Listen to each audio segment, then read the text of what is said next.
Hello and welcome. I'm Dr. Yasmine S, cardiologist and best-selling author, and this is my podcast, Positive Vibes on the Sunny Side. Each week, my goal is to bring you uplifting stories and insights to inspire you to live your happiest, healthiest, most positive life. So thank you for joining me.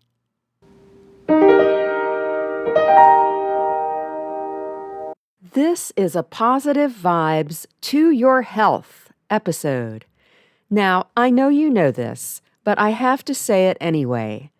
This content is for educational and informational purposes only and does not constitute medical advice, nor does it create a doctor-patient relationship. Always consult your own qualified healthcare professional for any personal medical concerns or questions regarding your health or medical condition.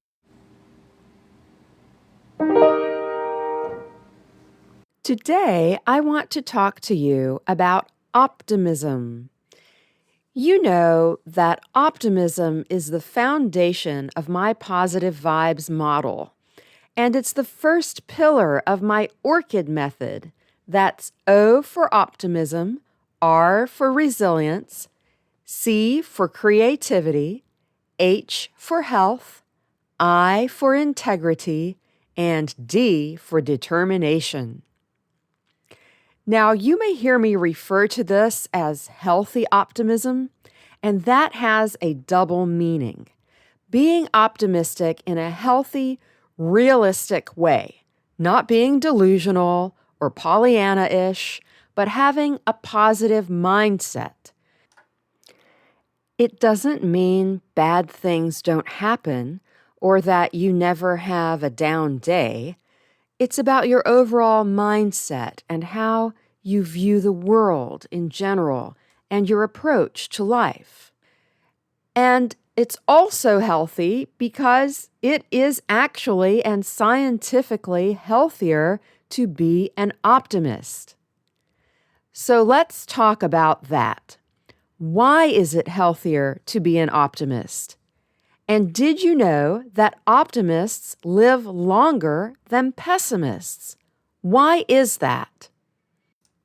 Indeed, research has shown that optimists live an average of 15% longer than pessimists do, and optimists are more likely to have exceptional longevity. That means they live longer than 85 years of age, so that's called exceptional longevity. Optimists have lower rates of heart disease. They are more likely to have lower blood pressure and lower stress levels. You can imagine that. And if they do suffer a heart attack or other cardiovascular event, they are more likely to survive it. Research has also shown that optimists have better immune systems, so they are less likely to catch a cold. And when they do catch one or have another kind of infection, they are more likely to recover faster. Optimists also, research has shown, are less likely to have depression and anxiety. These are two other factors that we know put people at risk for cardiovascular disease. Depression and anxiety have been linked to risk for heart disease and stroke and higher blood pressure and other factors that increase one's risk for having a cardiovascular event. Optimists are less likely to have these risk factors to begin with. They are actually more likely to finish college. They have more perseverance and willingness to tackle obstacles. They believe in themselves, that yes, we can attitude. And so that pushes them to be more likely to finish the major projects that they take on, such as higher education. And related to that, not just the level of education, but that attitude that I can do this, really related to that is the fact that optimists are more likely to take care of themselves and their health. They are less likely to smoke. They are more likely to get regular checkups. They're more likely to eat healthy and be interested in learning more about eating healthier and living a healthier lifestyle. They are more likely to exercise on a regular basis. All of these things that we know increase one's longevity, one's quality of life, and decrease the likelihood of cardiovascular disease and of developing risk factors for cardiovascular disease. Related to that, optimists feel less vulnerable to stress, studies have shown, and they also feel more in control of their lives. Again, that attitude of perseverance and positive mindset and a willingness to tackle obstacles and to believe that one can conquer those obstacles, it gives more of that feeling of life control. And I have seen all of this. I've seen it with my own eyes in my patients, in my prior practice, and in my friends and acquaintances. People who have a positive outlook on life do better by every measure. So here's an interesting quote from an article that appeared in the MIT Press Reader, written by Immaculata De Vivo, and I will link to this in the show notes. But the article opens with this: people with an optimistic mindset are associated with various positive health indicators, particularly cardiovascular, but also pulmonary, metabolic, and immunologic. They have a lower incidence of age-related illnesses and reduced mortality levels. Optimism and pessimism are not arbitrary and elusive labels. On the contrary, they are mindsets that can be scientifically measured. And in fact, here are some of those scientific measurements, some of which are quoted in this article. There was a study in 2019, published in 2019, that showed that individuals with higher levels of optimism experience a 35% lower risk of cardiovascular events compared to those with lower optimism, as well as a lower mortality rate. Okay, so that confirms what we've just been talking about. There have even been DNA studies that bear this out. Okay, so you've probably heard about telomeres. Telomeres are the protective caps at the end of chromosomes, and when telomeres shorten, that is a marker of cellular aging. So tools that may slow down cellular aging should show up in having longer telomeres. So telomere shortening is something that DNA scientists look at to measure the aging of our body cells. Now, results of DNA studies have shown a correlation between pessimism and accelerated telomere shortening in some of these studies. In the article I just mentioned to you, one specific study that is cited showed accelerated telomere shortening in a group of postmenopausal women who had a pessimistic attitude. So they measured them on this scale of optimism versus pessimism, and those with the more pessimistic attitudes had greater cellular aging. They were literally older when you looked at their cells than those who had a more optimistic attitude. So again, as this article states, just here's a quote: subjects with strongly pessimistic attitudes were associated with shorter telomeres. And that was in a 2021 Harvard University study. That was one that observed the telomeres of 490 elderly men.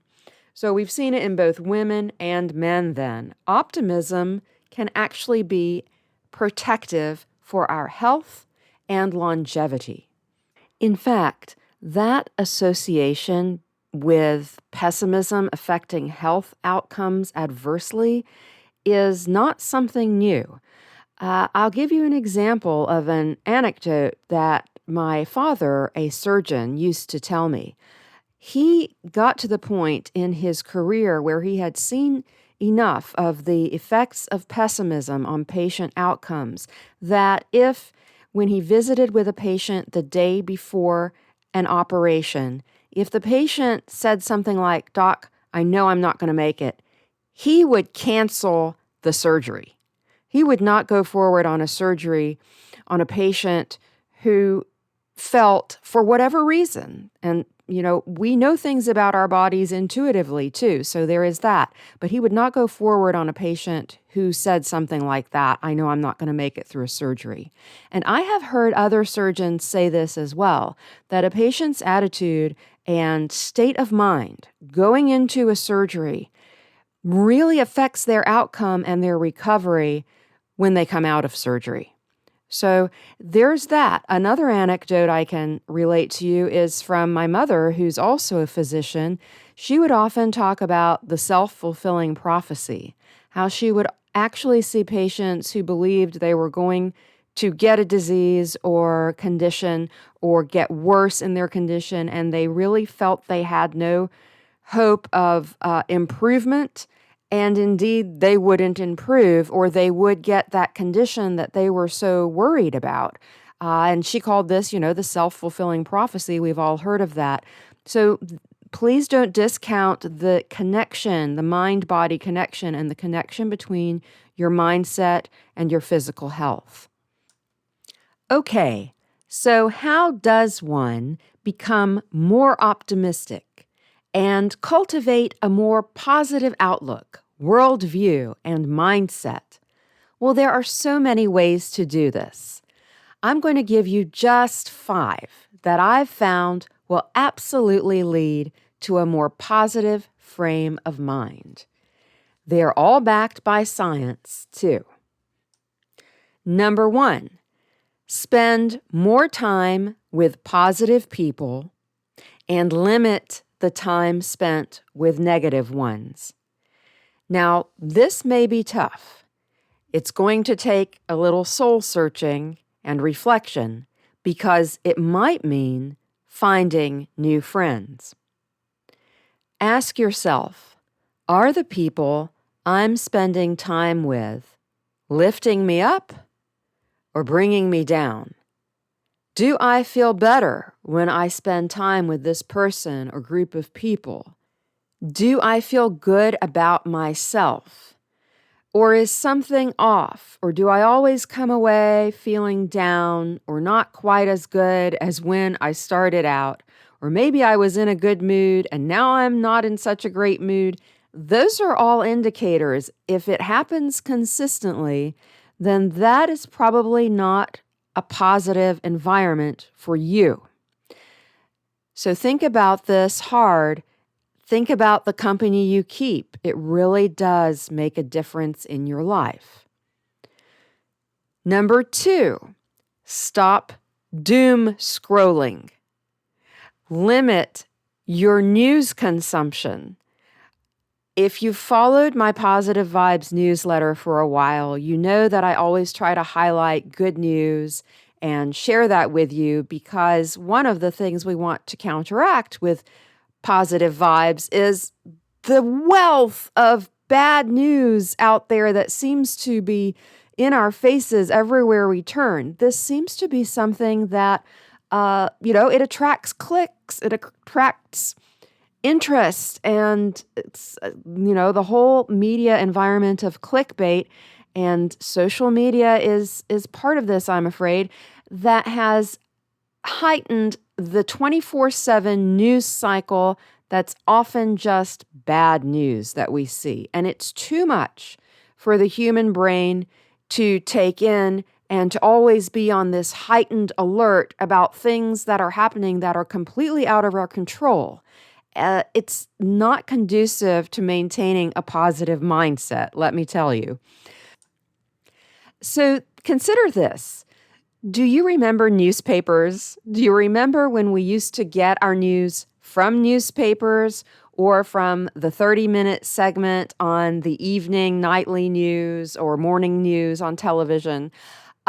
Those were limited opportunities for you to get your news. And so if you were reading a newspaper, you read what was in the newspaper and then you were done for the day. Or maybe you even just scanned the headlines. I know a lot of us did that and we went about our day.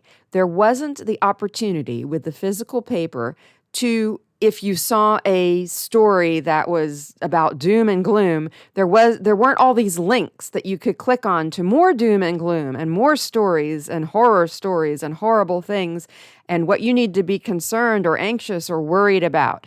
When you read what was in the newspaper, you were done.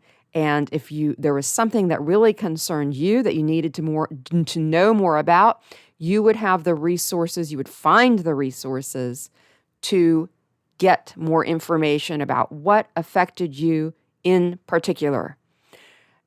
What scientists and researchers have found who have looked at the longest lived people, like the centenarians of the world, those who live to the age of 100 and beyond, they often are not worried about things that are happening outside of their own community or their own realm of control.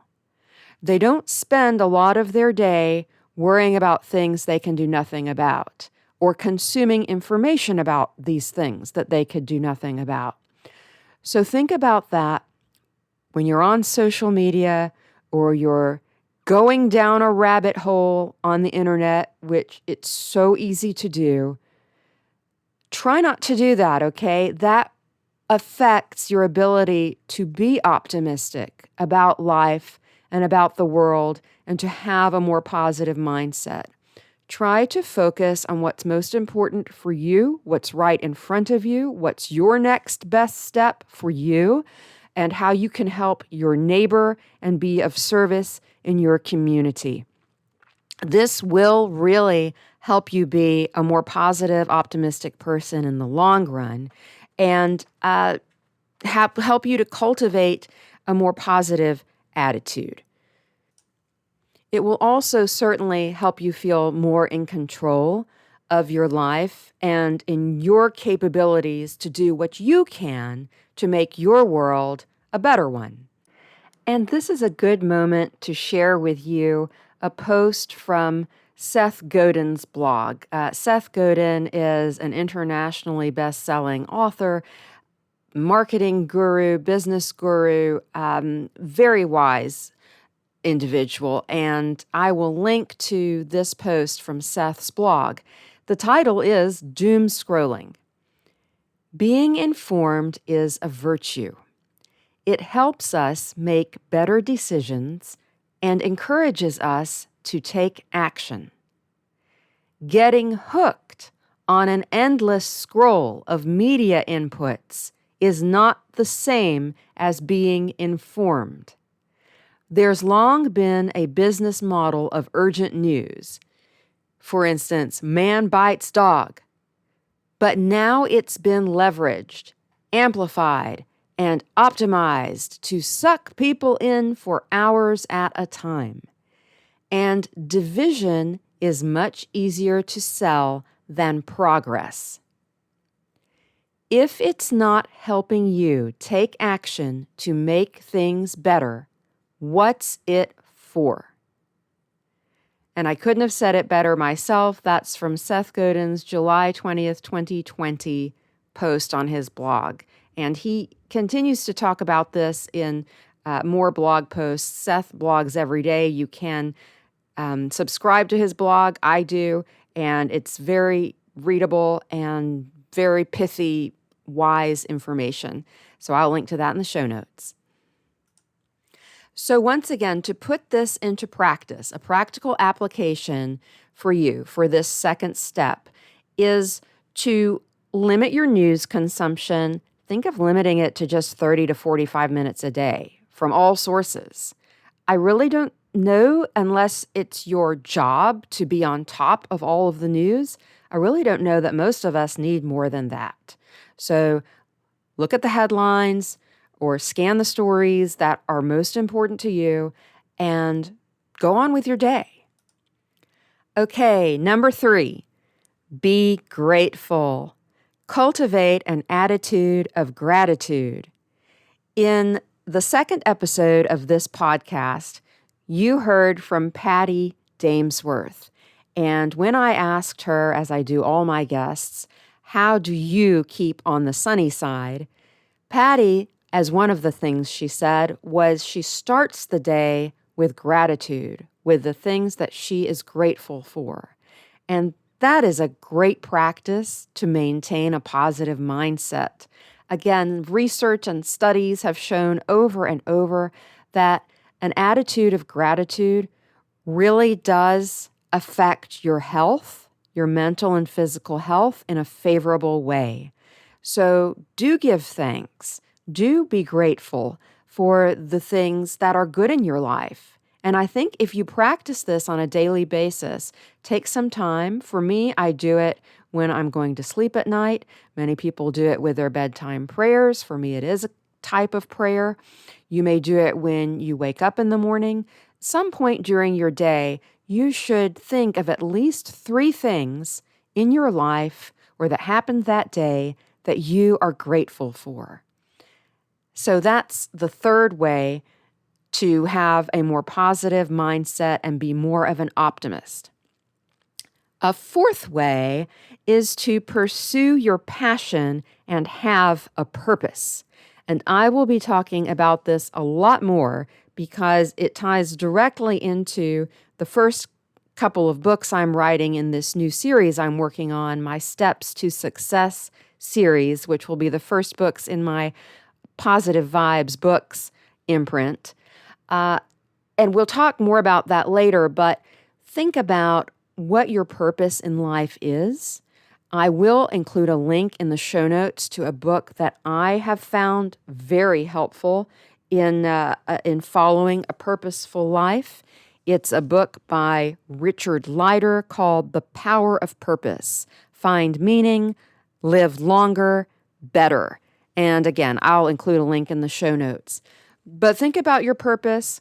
Wake up every morning to pursue your purpose and work toward it every day. Make progress on it. Be guided by it. Again, studies have shown people who have purpose live longer and are more optimistic in their lives. All right, fifth way, and again, there are so many ways, but this is of the top 5, a fifth way to maintain a positive attitude and to become more of an optimist is to spend time in nature. There is nothing better for the soul. Volumes and volumes have been written about this since ancient times. The power of nature to heal, revive, relax, reinvigorate, rejuvenate, all of the above.